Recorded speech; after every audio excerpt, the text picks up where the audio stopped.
The Russian Revolution was caused by a bunch of smaller revolts led by the Bolsheviks, which is a left-wing social democratic workers' party, who caused the revolution, which was led by Vladimir Lenin, by seizing power from the provisional government in October 1917.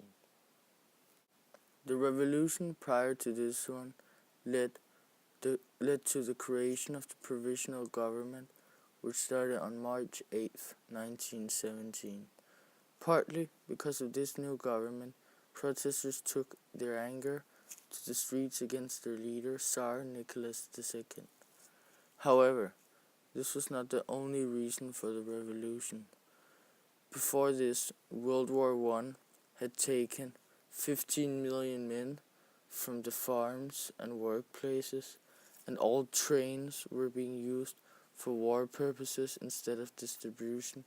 This made it impossible for them to distribute food in the cities, which caused a famine in the winter of 1916 and 17, which also had a crippling effect on the economy and had caused high amounts of corruption within the government.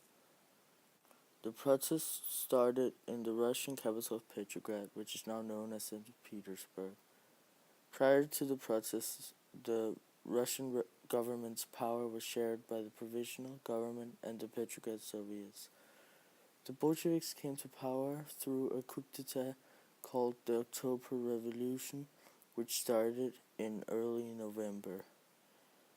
The October Revolution was led by Vladimir Lenin, and he therefore, as a leader of the Bolsheviks, became the leader of Russia in 1918 until his death in January of 1924 at the age of 53.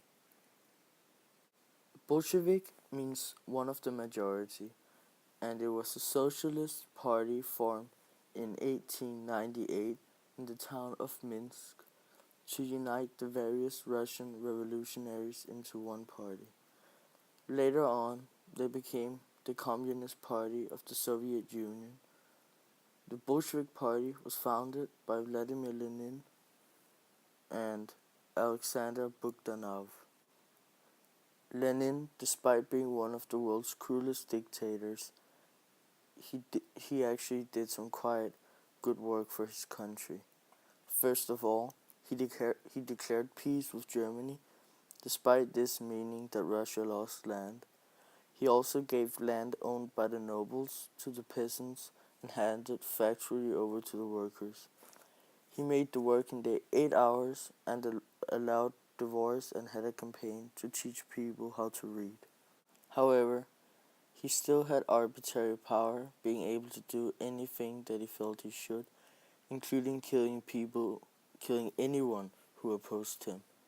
This limited people's freedom of speech and brought death to quite a lot of people and families. However, due to his political position, no one could stop him, and no one tried to stop him due to the fear of death.